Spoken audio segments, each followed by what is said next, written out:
Hello and welcome to On the Corner, the official podcast of pitchlist.com. I'm your host, Eric Samulski, joined by Nick Pollack. This was scheduled to be our first off-season podcast of the year, but it's not because we're doing this Monday early evening, and there are still games being played. It's unbelievable. It is currently 3-1 Atlanta over the Mets in game one. And I have many thoughts about how ridiculous this is because neither team, whoever wins the first one, honestly, the best thing that they can do is just leave and go on the plane. Yes. And that is just the funniest thing in the world to me. The Braves apparently have a bunch of guys in a hotel right now, just waiting to see if the Braves win this game. And then they're going to just send a lot of guys to the minors for a day and call up some other guys. Yeah, it's unbelievable. Like, I'm just picturing a bunch of AAA dudes just sitting in the same hotel room watching the game, being like, I guess we should get ready. No, they're not watching the game. They're playing the show. Yeah, that's what they're doing. They're just waiting for the phone call.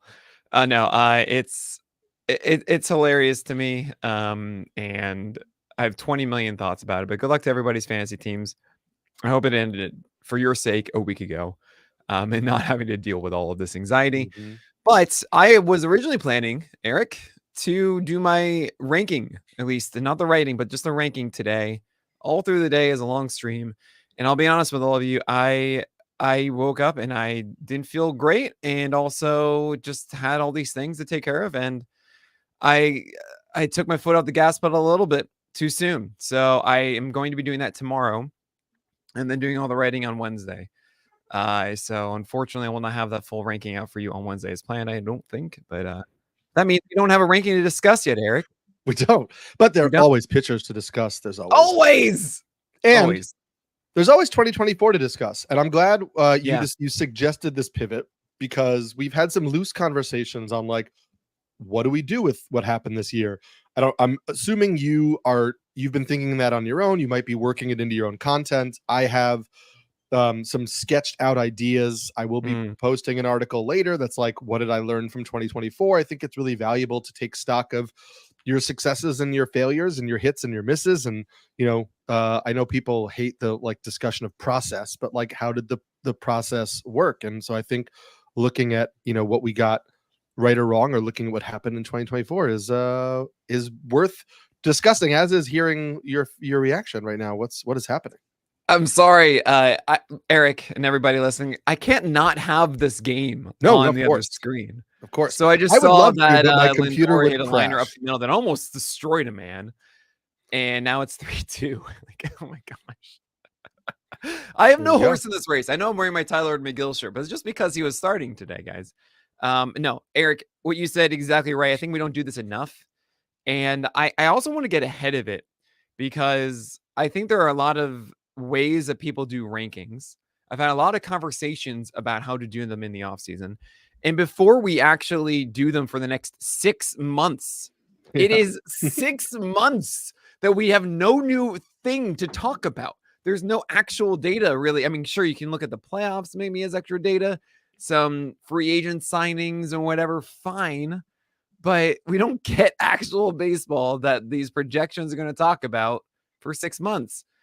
And I want to prepare everyone, because as you look at the numbers over and over and over again, they are going to change. You are going to wrestle these and torture them to say what you want them to say based on pre-existing notions that I already have. I'm sure you already have listening. And of course, Eric does too.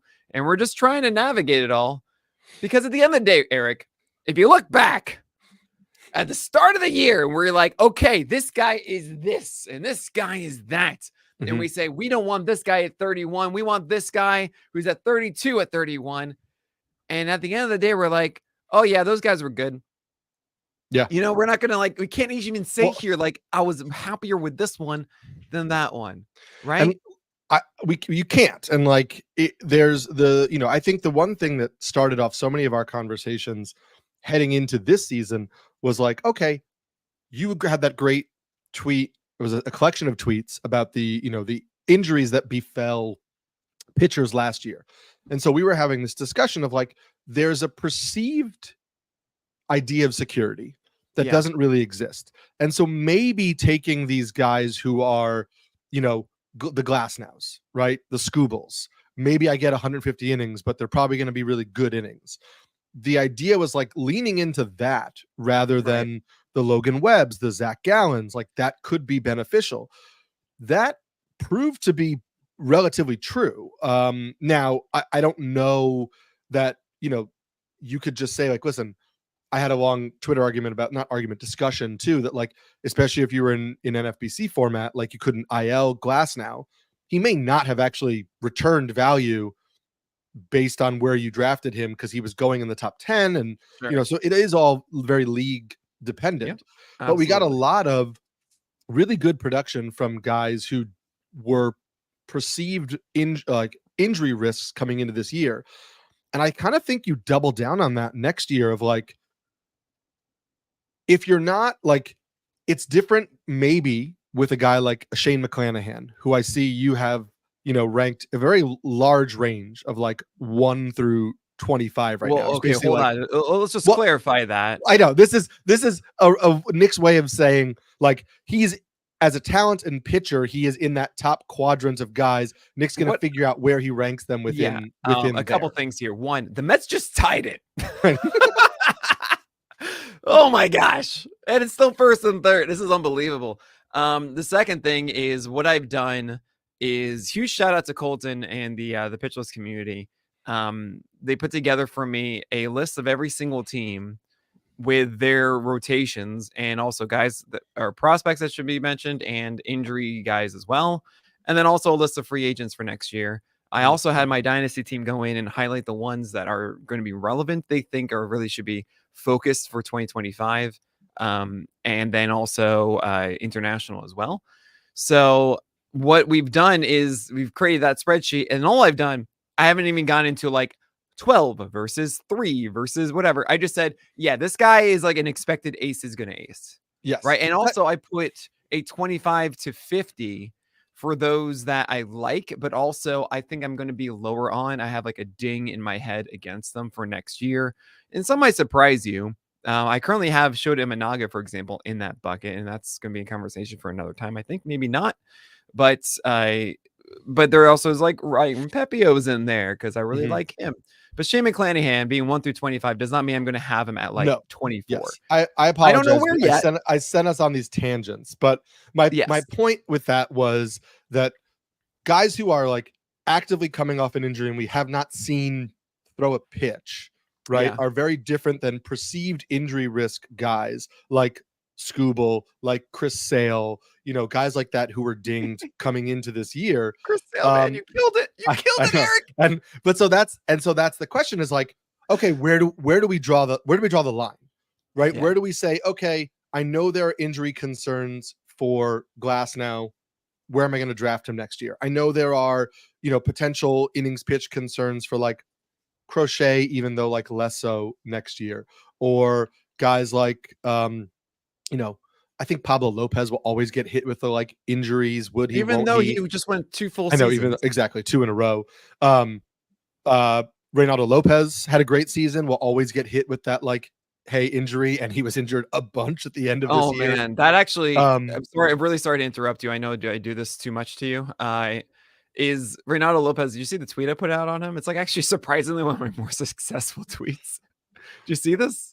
This wasn't the like who is this pitcher, was it? Yeah, well that was today, but yesterday I put out one that was Paul Skeens has a 2 ERA and 27% K rate across 134 innings. Oh, I'm sorry, wait, that was Reynaldo Lopez. Which is so like we don't talk about that. I know. Why not? That was 2 ERA over 135 innings. Yeah. Yes. What? It was a wild year for him. I'm sorry. Keep going. But no, listen, I'm rambling, so cut me off. But it is the idea of like, okay, where does the cutoff for those perceived injury risk guys?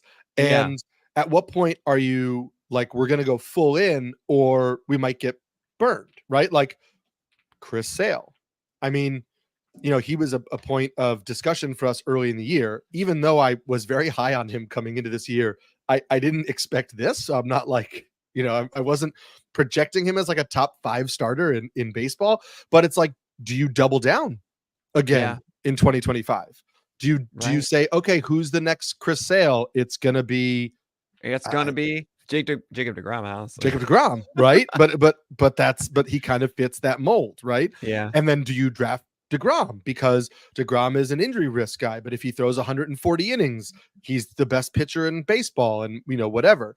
So I think that's going to be the tightrope to walk. But I think we've now seen enough years of throwing out, hey, this guy might get me 200 innings, and so I'm really invested in making sure I get that safety as my starting pitcher one. I just don't think that's a thing anymore. Sure. You want to know something crazy right now, by the way? What I'm doing right now, that was a fantastic point, all around there, Eric, is I'm actually going through this and just kind of grabbing from each of the divisions. That's how I have it separated. The guys that I have 1 through 25, the the NL Central. Did Brandon Nimmo just hit a home run? Oh my gosh, it is 6-3. The Mets. Oh my gosh. You cannot make up the Mets. Like what they do to people, what they do to people's hearts and emotions, and it is glorious and it is horrible at the same time. But it is wild. Absolutely bonkers.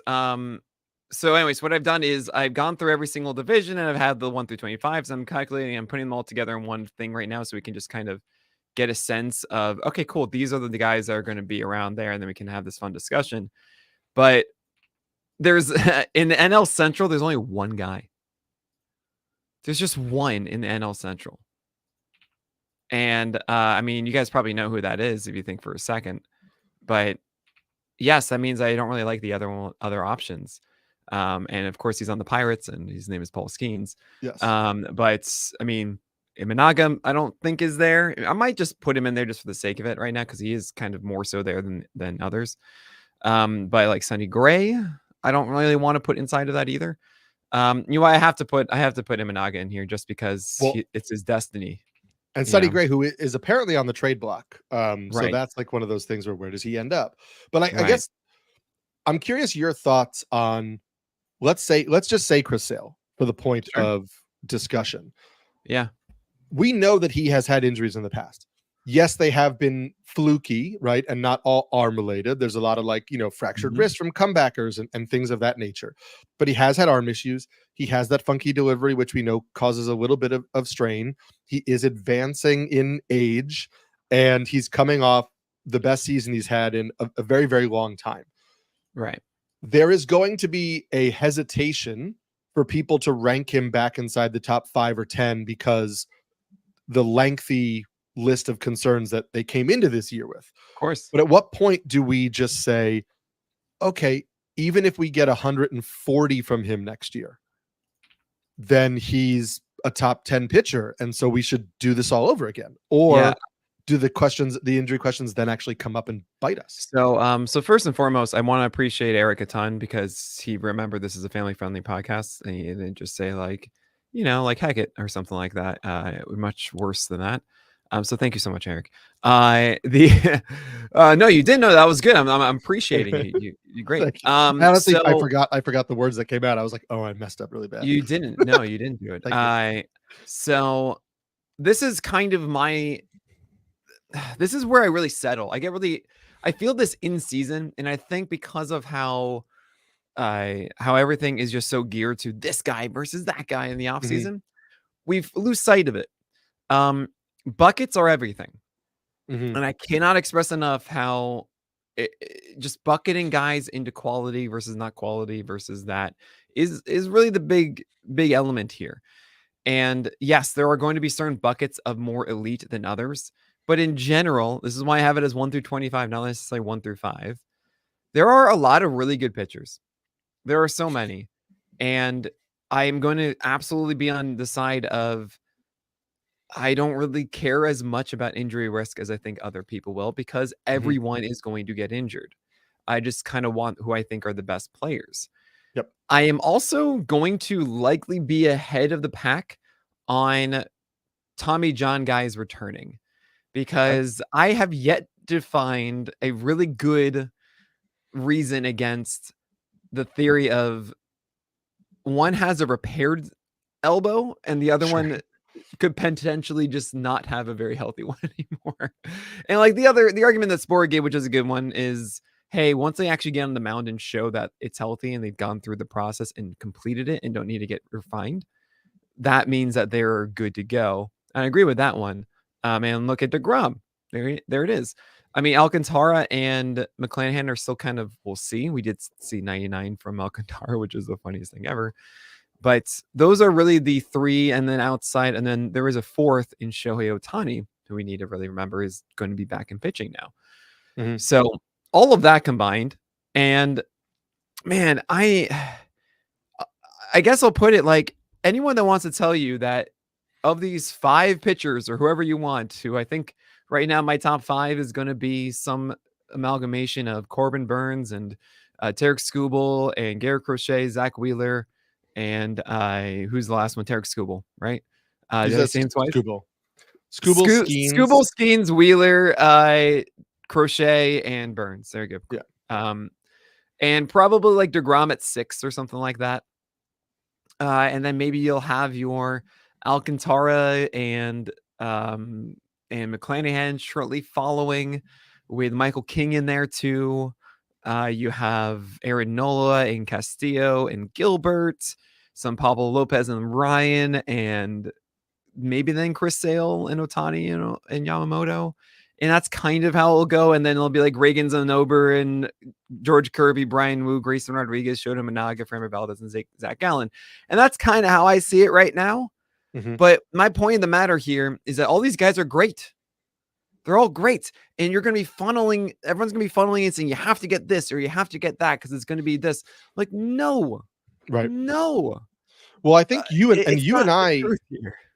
I talked through like the early part of draft season. I imagine we'll have a similar strategy next year, but like we were happy to wait and be like, okay, there's a lot of these guys clumped together. I might wait till like the 3rd round or the 4th round, depending on how deep your league is. Oh man. And just say, okay, which starting pitchers are falling? And in a lot of leagues, like, listen, even if, no disrespect, even if Cole Reagans didn't hit like we wanted it to.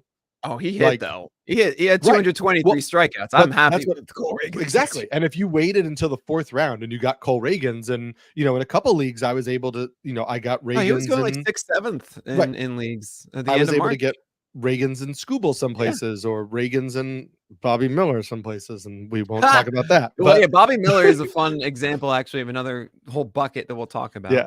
But the idea being like, I think that's even more so what I'm looking at next year, because what was the conversation this year? It was Strider and Cole are ahead of the pack, and then all the rest of the other guys are like in some clump that you can arrange otherwise. Well, Strider is going to be coming off an injury, and Cole does not look like the same Garrett Cole. Now, another year removed from whatever he was troubling him early in the year, he might be back, but also like he had some troubling signs coming into this year, and he's getting older. And like, I don't know that he is necessarily a tier or a clump or a bucket better than so many of these other arms. So like, I would be shocked if you see a pitcher drafted in the 1st round in a lot of these leagues. Yeah, and so then I think it's going to be just Skeens and Skubal. And like, I'll wait because I love those guys, but it's not like we have the longest track record of dominance where if I wait and get like Luis Castillo, who people are going to be down on after this year, like 2 or 3 rounds later, I'm 100% guaranteed to get a worse pitcher. Like, I don't know that that's the case. Yeah, no, I completely agree with you. There are no locked things. I can give you a reason why every single pitcher fails. And to see that, I wish I had it on me. I know Eno quoted it. Jason Collette said something to Eno being like, of the top 100 starting pitchers, how few of them hit. It was under 50% have actually returned the relative value or something along those lines. And in the previous season, I think it was 15 of 29 pitchers did not make 24 starts in 2023. So it's just not the bet to make. And in my 12-teamer, my hometown league, I won this year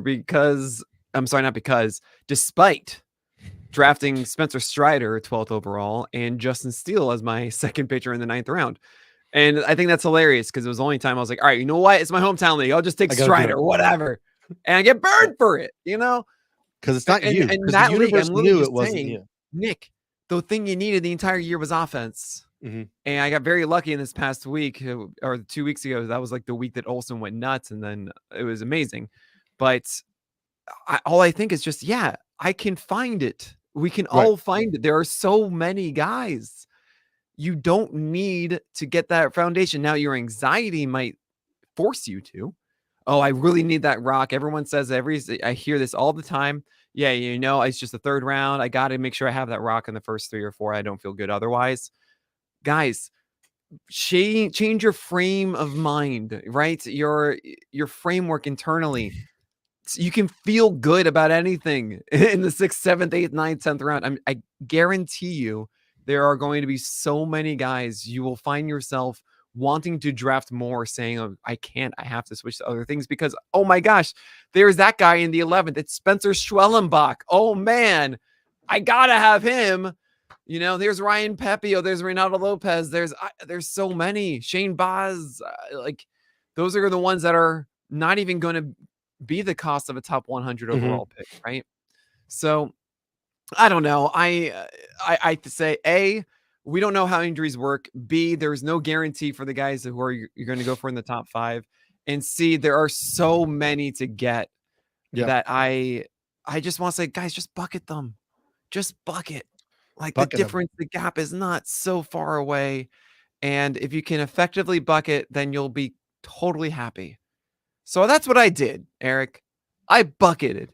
And we're going to talk about what those buckets are after this break. I was going to swoop for that one, but you did it. I know. I didn't let you do it. I held on for a while. That's okay. I want to talk to you. We'll start off by asking you about one of the guys you have bucketed in the 1 through 25 bucket. Yeah. This top bucket. I'm curious, given what I said before about turning away from the perceived value of 200 plus innings. Sure. Plus adding on to that, a pitcher coming off of injury. How are we feeling about Sandy Alcantara? Because so much of his value was, hey, he's not a big strikeout per 9 guy, but he's going to give you a lot of innings. And then the accumulation of the strikeouts is helpful because he's a good pitcher. Now the team is worse than it was 2 years ago, and maybe they'll turn around a little bit. And we don't know how many innings we're going to get from him. One, because the climate of baseball is changing, but also because he's coming off of an injury. So if you don't get those accumulated innings from Sandy Alcantara, is he an SP2 for fantasy purposes as opposed to that ace?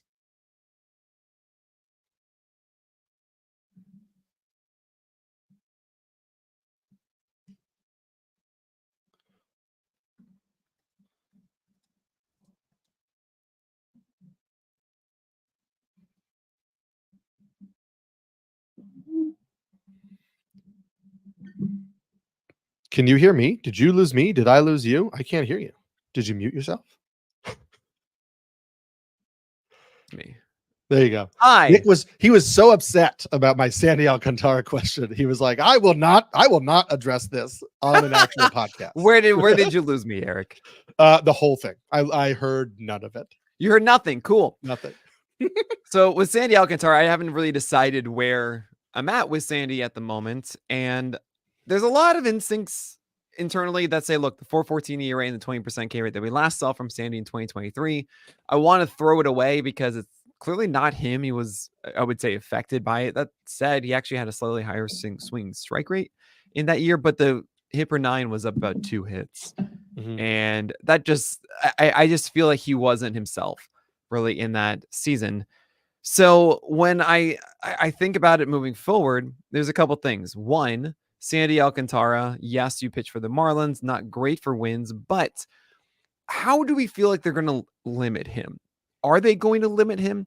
A lot of times we have these assumptions about teams limiting players, especially someone like Sandy, who I think is entering free agency after this. He's very close. Oh, no, I'm sorry. He signed an extension with them. I apologize. But I don't get the sense that the Marlins are going to say, okay, cool, 150 innings, you're done. Right. He's also someone that goes longer in a game. So even saying innings isn't necessarily fair. Mm-hmm.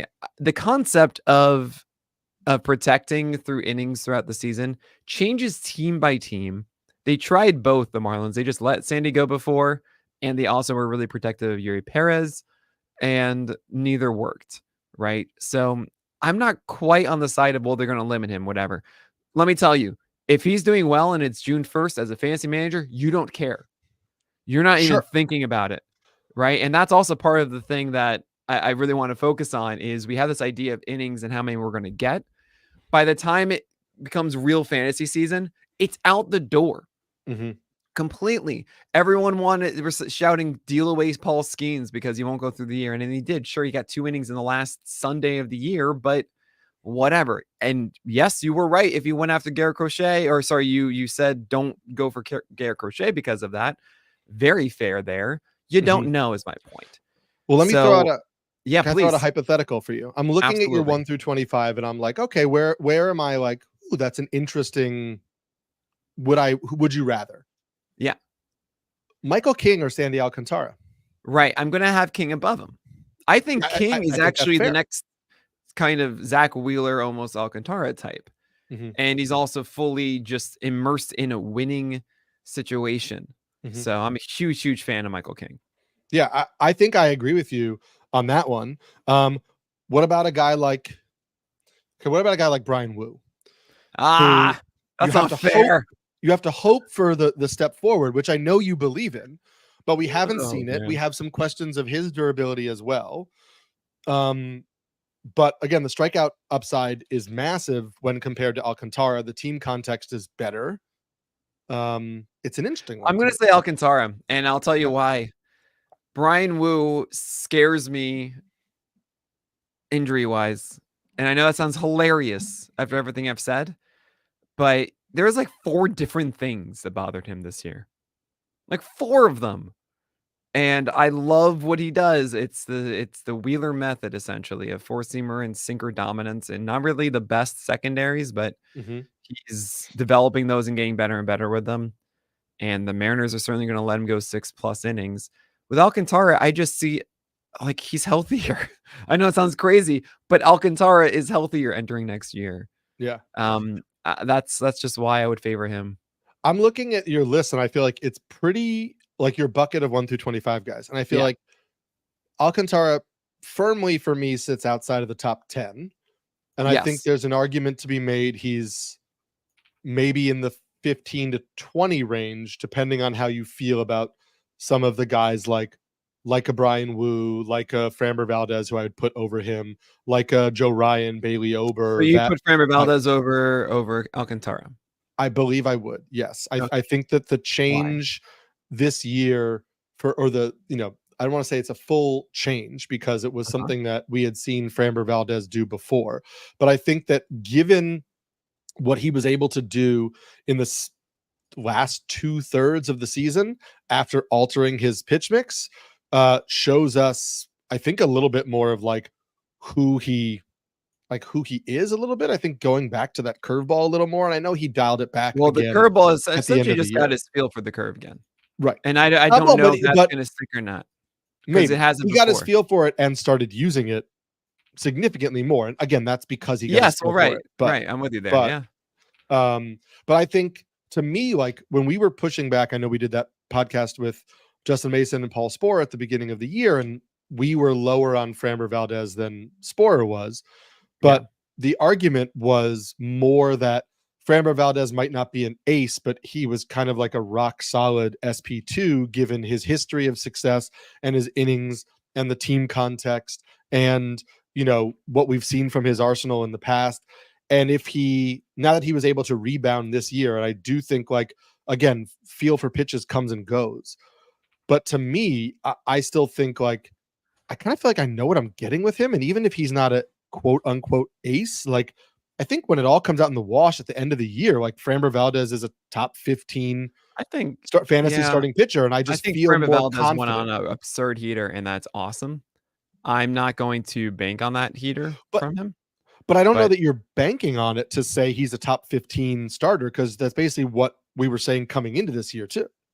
No, I wouldn't say that we were expecting this is like Framber Valdez's best season in a while. At the end of it, because of that second half. And actually by the midpoint of the year, it was very disappointing. And then he saved in the second half. It was I'm not. Yeah, I won't disagree with that. No, at all, what I'm getting at is the so for example, you don't see Blake Snell in my top 25, and the reason for that is I don't. It's just anxiety inducing. And yes, I know the faith. Everyone's like, well, this is just obvious. He always does well in the second half, so who cares? We're just going to get them in the second half. And I say that's true. We don't really look at seasons as small samples as a whole. To me, there's a part of it. It's like, well, it's 4 years of it.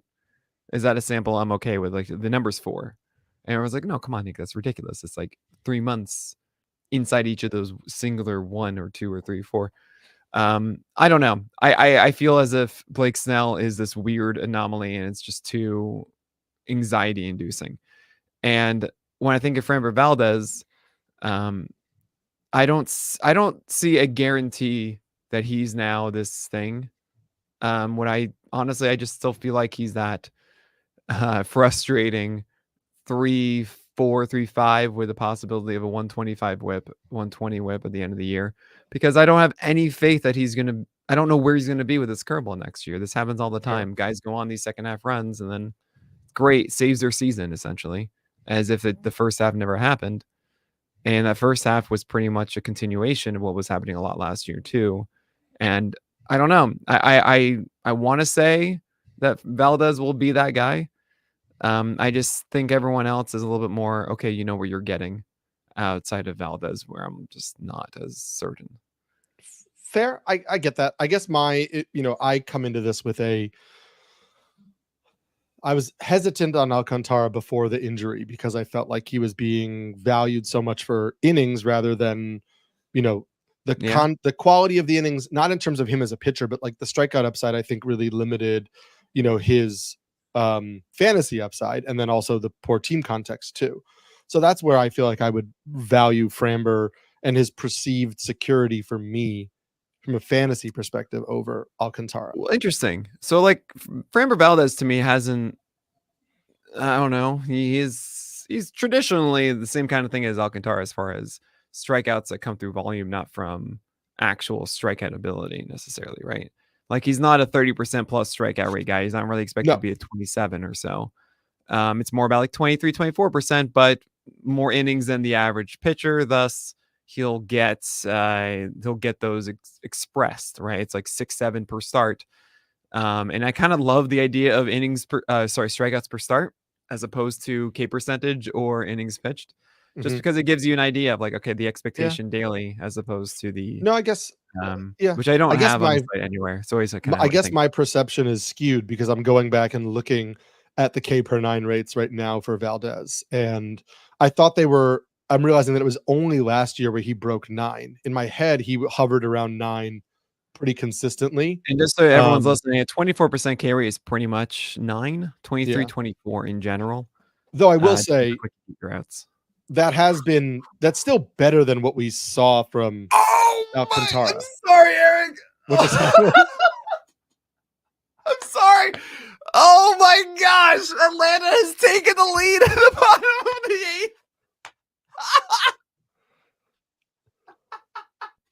Eric, I am I apologize for interrupting you. I just wow, Albies with a double left field. Oh my gosh. Sorry, Eric. I apologize so much. I mean, that is, listen, I would have known in a second because my phone is absolutely blowing up because that's the most Mets thing that has ever. I mean, it's just the most Mets thing ever. Edwin Diaz. Oh, the flat trumpet. Sorry. Yeah. Gosh. Wow. So it's 7-6, man. Ozzy Albies once again righty on righty. Not going to the left side against the right-hander, taking it down. So anyway, just to put it all on a tee and to pick this back up because I messed it up. I'm sorry, everyone. Listen, there's live baseball going on. What are you supposed to do? You know what I mean? Framber Valdez versus Alcantara, I think, is a very interesting debate. And I don't think there's really a wrong answer because, again, it's about bucketing. What I will tell you is that Valdez will go higher in drafts next year. 100%. Do you think so? Okay. Oh, yes. Oh gosh, yes. Valdez is just kind of this like massively Just universally, I know I'm going to get wins. I'm going to do this. Now he has a sub-3 ERA and all this. It's just even reinforcing that notion we had last year. I think any sort of value you had attached to Framber Valdez last year is just going to be replicated, if not higher, entering next year, where to me, I don't see any difference personally based on the journey of the season for Valdez. That's interesting because I guess I've always thought like Sandy Alcantara goes a lot higher than I think he will or should. And so I just assume that he's going to come right back as a top 10 or 15 starter, but maybe that's wrong. Maybe people will be a little bit more hesitant on it. And that's the thing. It's like, I don't know which ones are. I don't really care because whoever falls, great. You know, and I there's a part of me that even says, you want Nick, just shove all the ones you don't like up so that you'll get if there's any way that I can influence it, which I don't believe. I don't believe the Pollack push exists, but I think it does. It's a little. It's a little. I want to say that Michael King. God, I'm going to put him in my top 10, and I really hope that he doesn't get drafted inside the top 10. I'm not going to have Reagan's, I don't think, inside of my top 15. But he's in your 1 through 25 for sure. As he should, because he just had 223 strikeouts and honestly did so while not having his curve and slider as it used to be. So, which is kind of interesting considering like that was what made me so excited about him was that he had 5 pitches and really only did this through 2 and having 3 that just kind of helped however they could after. It's an interesting little mix up there. But anyway, this is ridiculous. It's 7-6 top of the 9th coming now. Oh my gosh. Can I move to another bucket? For you? Absolutely. Please. There are 2 pitchers that I think are both in your 25 to 50 bucket that I feel kind of like scratch a similar itch in terms of the question I'm going to ask of perceived low upside pitchers with an out of nowhere season and how we approach that. And so it is Ronel Blanco and Seth Lugo. Oh yeah. Guys who are not traditionally like this guy shoves, his stuff is electric, etc. Guys who are on the older end of the curve in terms of like when we see quote unquote breakout seasons, and guys who I think there will be some speculation on believing in these career years. So I'm curious if you think as of right now you're leaning more toward the 25 for those guys or more toward the 50 for those guys. So I'm putting this one all together right now as we speak because I'm trying to get an understanding of that because I have them as a bucket. I don't know quite yet where they land because I need to understand everyone else inside of this a little bit. My instinct is to be closer to 50. And that is traditional Nick Pollack style, right? Don't go for the kind that is closer to the Toby. Go for the kind that are closer to the electric ace is going to ace type, right? And there are many phrases I could give that are like, oh yes, so that is very insightful, Nick. Wow, what a thing that's going to be in a quote book somewhere because it's going to be referenced for ages. But no, what I want to say is Toby's don't like the volume guys in your 12 teamers. That isn't really what wins you a league. You're going to look back at the player rater and say, well, okay, cool. This guy was 12th in the player rater because he always wins. Fine. Okay. Wins. Great.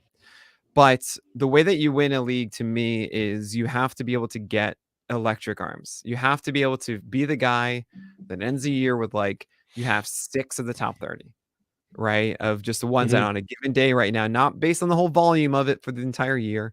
Who are the ones that you just look back and go, wow, that was like, he's a 25% to 30% K rate guy with good ratios and wins will fall where they may. And I really want to emphasize that one. I think a lot of people put too much weight on volume pitchers being wins pitchers.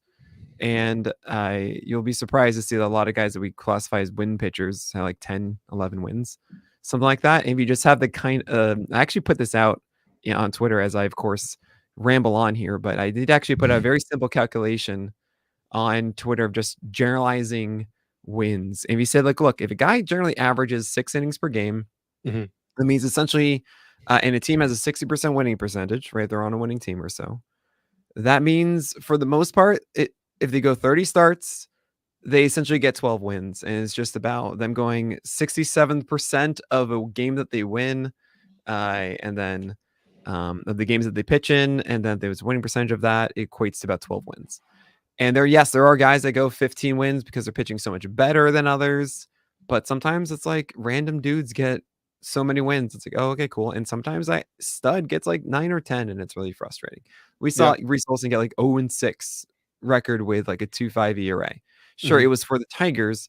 And also, I mean, when the Tigers weren't ridiculous. But, yes, when they were in a playoff but team. still, like, he deserved to have like 3 wins and 3 losses or something, right? Mm-hmm. So I'm not going to put the stock in that because I feel like it's a little more, it's not as dependable. And also, you can find those kind of rarely. Like you can pick those out if you need to later in the season. While strikeouts, I think, are just harder to get sustainability from with ratios. So the other side of it is, I think if you draft guys like Lugo and Ronel Blanco, they could very well be great, and that's awesome. They also can go into the bucket of, am I holding on too long? Am I doing this? And is this hurting me at this point? And I think the biggest warning sign is Chris Bassett. Like, he was your, not necessarily Ronel Blanco and Seth Lugo high end, but very much like, oh no, I'm supposed to have this guy, Jordan Montgomery, Eduardo Rodriguez, Aaron Savali. I'm supposed to draft these because they were so good and we have these expectations for them. But the reality of them is that they don't have a chance to be a top 20 guy. They don't have a chance to really be this absurd league winner. Oh my gosh, I was the one who got that guy, right?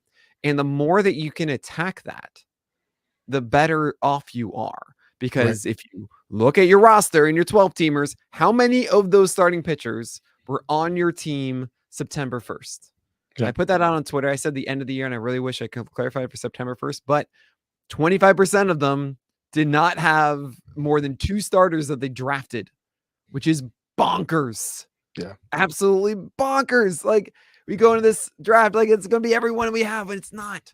So if you draft guys that are kind of like middling, that means you're preventing yourself from getting the guys that can actually be big. So Ronel Blanco, Seth Lugo. I don't really buy it with Ronel Blanco because the changeup disappeared as it went on. It felt like very much of a peak season. While Seth Lugo, I think he's very good. I don't think he's going to have nearly as good of a season as he just had. I mean, I remember in May, he had these like 4 games where it was 40 Ks or something between them, and it was unreal. But honestly, think of Nathan Eovaldi and just think, okay, Nathan Eovaldi, we kind of understand. Like, yeah, that's kind of Seth Lugo a little bit. Yeah. Maybe a slightly worse version of Eovaldi is Lugo. And I think that if you just go into the draft like that, then okay, cool. So we don't draft him inside the top 25, but yeah, top 40, top 50, that's fine. There is an upside guy in the same bucket. So I want to ask you if you would prefer, but I'll ask you that after this break. That took so long. I'm gonna quickly. That was a long ramble. Oh my gosh! I'm gonna quickly. I'm quickly plugging something in before it dies, and then I'll ask you the question real quick. Hi, people on YouTube. I just gotta plug something in real quick. Wait, why is this? What do you mean this program's blocked in my area? I literally got YouTube TV so that I could watch this in my area. You talking about the Mets game? Yeah. I had the same thing, but then I clicked on it and it played it for me. So I don't know. What are you talking about? This is why I purchased you. Yeah, the blackouts are terrible. What do you? What?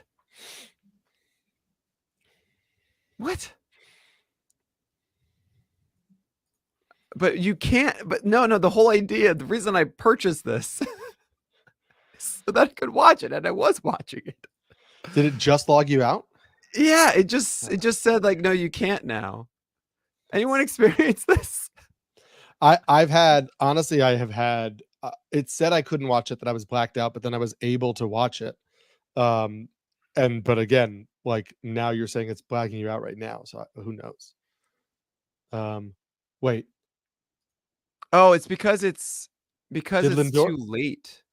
Did Lindor just now going into the next game? And Lindor just went yard. Who? Lindor just went yard. Yeah. Why are you doing this to me? I'm trying to. No. Oh my gosh! Really? This is what a game. Oh my gosh! I hate this. Show me the game.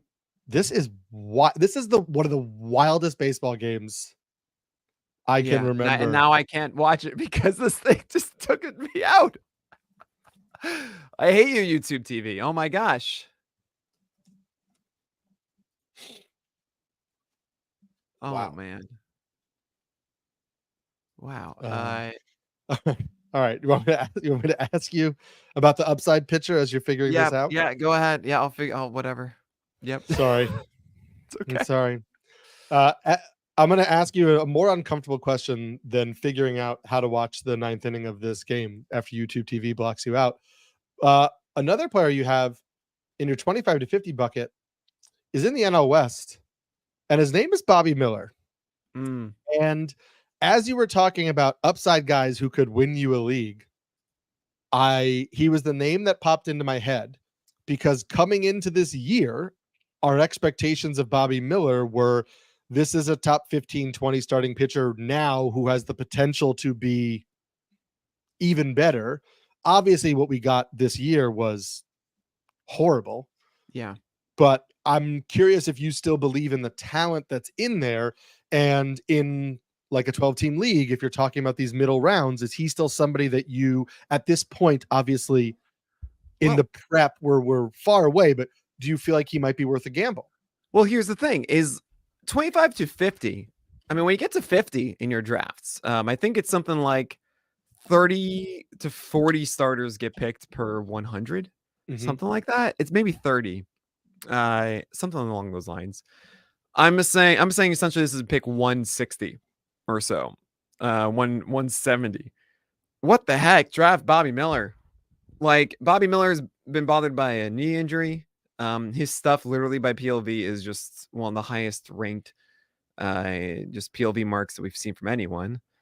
And yes, I would very well just take a chance and say, like, all right, just correct this. Your approach was pretty bad. You were clearly bothered by the knee, and you still have absurd stuff for a winning ball club.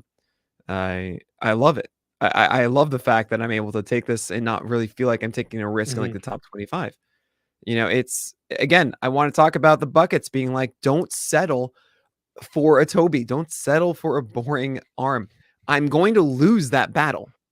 I want to tell you this right now. I missed out on Zach Eflin in previous years. I missed out on Seth Lugo this one. Yes. But I didn't get Jordan Montgomery. I didn't get Eduardo Rodriguez. You know, I didn't get Merrill Kelly. It's you just didn't get a Diamondback starter is what you're saying. I didn't realize that they're all of that, but they're all are highly valued, you know. Right. It's really funny.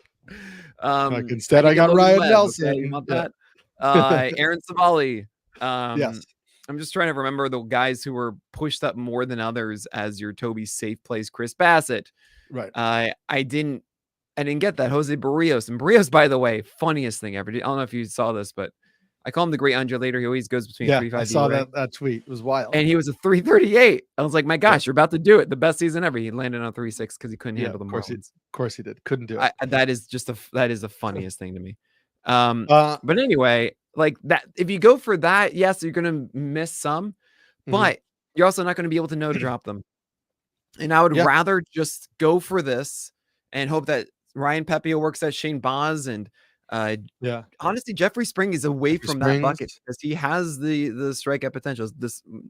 Regardless of how I feel about the human for fantasy purposes, Gavin Williams, cool. Right. Maybe he puts it together with his Ronaldo Lopez in here. Like, why not? Ronaldo Lopez was in our bucket in the 50s, and actually looking back with Eno, it was really interesting to me was that a lot of the boring guys filled up 50s and 60s and 70s, while we were saying, let's just push up all these fun ones of Jared Jones and Luis Heel and Pepio and Ronaldo Lopez.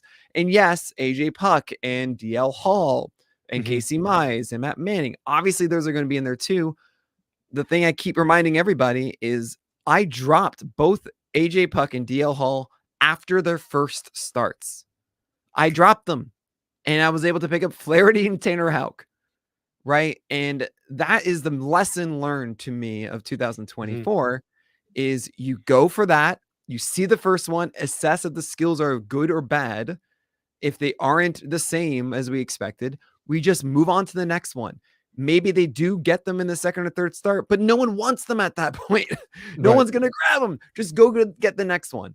So I am all for, this 25 through 50 honestly is filled with like Joe Musgrove and Dylan Cease and Yu Darvish. Also, Hunter Brown in there. Like there's some interesting guys. It really should be divided, probably like a 25 to 40, and then there should be like a 40 to 60 likely.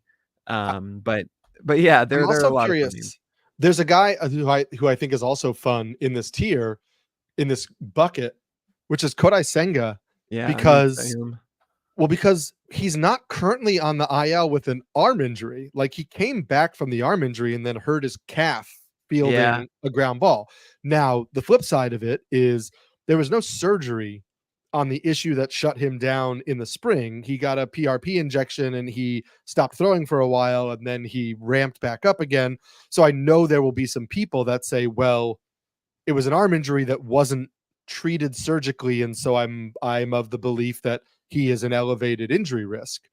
But he's an interesting question because if you believe his arm was healthy when he came back and then he suffered the leg injury, then if you believe he's healthy coming into drafts, him in this bucket of guys like, he kind of fits that Bobby Miller of like totally lost season, where if you're staring down the option of taking Ronel Blanco or Kodai Senga, I mean, one is pure upside and one is pure. I don't even know if Ronel Blanco is pure safety, but Seth Lugo would be pure safety.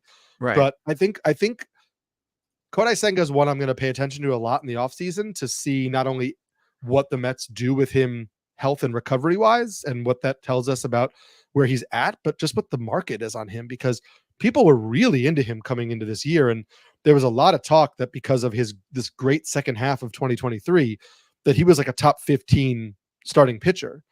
And so I'm just curious how much this year has depressed that value heading into next year's draft, because he could be not Chris Sale, but maybe like a Chris Sale type of bounce back from injury type of guy. Yeah, the lesson I learned from Kodai Senga, or at least the analysis I had, not really a lesson, I shouldn't say, but the feel for me was 2 fastballs in the zone for strikes, cutters and 4-seamers, and because 2 exists, it makes them both better.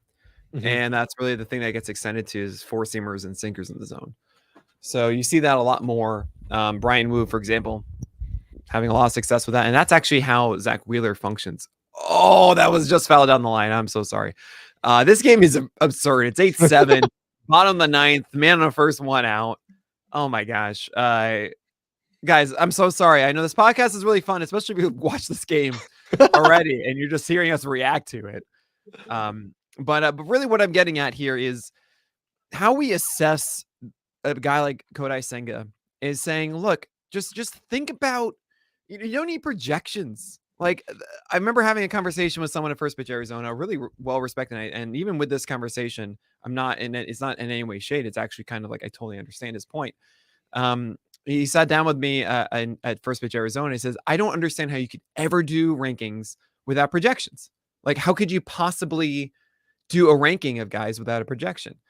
And to me, I kind of said the back, like, how could you possibly feel okay doing rankings with projections? And it's just like I can't do projections for pitch. I don't do projections for pitchers. Well, because the reason what I'm getting at is, instead of what projections do for me is they say, I look at them and I say, well, this guy, if the projection comes to fruition, then he's a $25 guy, and this one is a 23. Thus, I have to take the 25. And I don't, obviously I'm very much simplifying it, and there's more nuance to it. Well, what about the win situation? What is the variance of it? And you really want to get into it. But at the end of the day, it's just kind of like, this is the assessment, and that's creating a number of a skill that's like, this guy is better. And maybe you can do some probabilities of what the floor to the ceiling is. Sure. What I'm getting at is that projection is closer than anything that we can probably make on our own, but it's not that great representative, to me at least, of just what actually you're going to experience as a fantasy manager. And instead, it's more about getting a sense of, is this a guy that can go 25% plus strikeout rate? Is this a guy who is able to get 10 plus wins? This is a guy who can go long in games. And to answer those questions, instead of just looking at the track record of the output, I look at the track record of the input, and also what are the elements that could change in that input, and the input being the arsenal and the team context and everything like that goes in before they get the output of the result on the field. Right. And so what I implore everybody listening is to understand, what are your benchmarks for a guy that you draft and you feel comfortable with starting every time? What is your benchmark for a guy that you are going to draft and not necessarily start every time, but you feel really good starting? What is a benchmark for a guy that you're going to make an easy, quick decision on, and so on and so forth? Because what you have to do is just say, look, in my drafts, I'm not going to take this kind of risk. I'm going to be taking this one, and don't sell yourself short. Don't settle for okay. You know, we don't draft Tobies. That is one of my older phrases, but this is the whole mentality of it. And if you get locked into projections where say like, I have this thing or I don't have this thing, it is not the truth. And it's not the truth my ranking either. Absolutely not. But I'm trying to craft them in a way that lets you adapt as the season goes on better and be in a position where you can actually win your league, as opposed to, you know, aiming for that middle ground, essentially, that projections can do if you're going for something safe. If you're not first, you're last, Eric. That's amen. Serious. I heard that it's like such a tongue-in-cheek thing from Talladega Nights. Yeah. But like, I don't know. It's so true. Well, you have to take some chances. Sure. Obviously, like second and third, you'll get some money back. Yes, you'll get some money. But the idea is this is not and I apologize again for bringing up fantasy football, but like the idea of guillotine leagues where like the lowest scoring team gets eliminated as you continue to go through. And that's so that's in baseball too. Yeah. So all you have to do is be not last. Like, then that could be a thing, but like, no, not when you're trying to. Sorry, I just watched as Travis d'Arnaud grounded out to lose the game, and so I got a little sidetracked. The Mets are in the playoffs. If you're not last, you're first. The Mets are in the playoffs. If you're not last, you're the first. guillotine league means. But yeah, so but that idea that like you're not trying to get in the middle of the pack, right? Like even the strategy that has been banded about in FBC formats for the longest time of like, if you map out like what finishes like what's 80th percentile in all of the categories, right? What finishes third place in all of the categories. And if you try to get third place in all of the categories, you're theoretically building a well-rounded roto team that can win first overall. That's aiming for third out of 15 or third out of 12. It's not aiming for 6th, 7th. You have to take gambles. Absolutely. So in that spirit, we'll end on this question, because I think it is pretty. I think you and I feel like this question is pretty obvious, but I was asked it, and so I think it highlights the perceived value of a specific pitcher. And so one of the guys in my home league was talking about next year, and he said, "Would you really take Jacob deGrom over Taj Bradley?" Not a question. Yeah, I think you and I say not a question. I think a lot of people look at the innings outputs for Jacob deGrom and say, I'm not going to get a lot. And they look at the perceived upside of Taj Bradley, who flashed it for 9 starts, I think, over the summer. Like that, and they think, well, what if we get more from Taj Bradley? And I see Taj Bradley in your cherry bomb tier, which I think is very accurate. But I'm curious on like that type of arm where we saw flashes, but what do we do with that going into next year? How much do you value so this is kind of where I go is I don't draft cherry bombs. I don't draft guys that I feel, even if they have success, am I going to be able to trust it? Right? Again, quick decisions, understand the arsenal, saying like, yes, this does work, and this is them in a good place that we feel like we're going to hold throughout. And I'm okay with that at the end of your draft, because then it's just whatever, you throw it away, that's fine. I would rather go for Jared Jones, who I feel actually has more potential, and Jackson Jobe, if he's actually starting out of the game, my gosh, I'd rather go for that because that makes sense and we understand how that would work. While Taj Bradley, I watch this guy and I just go, you don't know where the ball is going still after all this time. Some days it works, some days it doesn't. I'm happy it worked for as long as it did, but it would then return back to the normal state and we don't know anymore. While Jacob deGrom, every time he pitches, it's successful. And that is also another element that gets lost so much, is getting quality per inning, known quantity of quality, is so much better than unknown quality over quantity, right? Over a large quantity. Oh my gosh, I can't express that enough. Because how many guys did you pick up in your season that gave you quality, right? So if you have known quality now and you lose that spot, you will find something in your 12-teamer.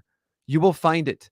And I keep quoting this like it's a badge of honor, but it's not really about that. It's just a showcase of it. People drop Yusei Kikuchi. People drop Pepio and Michael King in my league, right? Yeah. And you think that's ridiculous. Well, Michael King just allowed 600 runs against the Rockies at home in San Diego, and they were done with him. Remember in April, everyone's like, what's wrong with Michael King? He's going to be bad. Kikuchi was looking so terrible for a while, right? This is the stuff that happens, and you're only able to pick them up if you're able to drop someone else. So go get quality that you can. When that runs out, there will be another option. There you go. I like that. That's a nice way to wrap up, to put a bow on this. A little bow. This first discussion. This is the first of many. Obviously, as Nick pointed out at the beginning, we are gonna be back with his top 200. 200, yes. Oh yeah, it's gonna be 200. We're probably gonna space it out a little. And I'm gonna have at least 100 ready for you by next week. Oh, so baby. We can discuss some of the guys we maybe differ on a little bit heading into that time. Can't wait. It's going to be fun. It's going to be exciting. It's gonna be great. I'm Eric Samulski, Pelican. I'm Nick Pollack, the Lion. And we're going to have to settle in for game 2 of this doubleheader. Can't wait.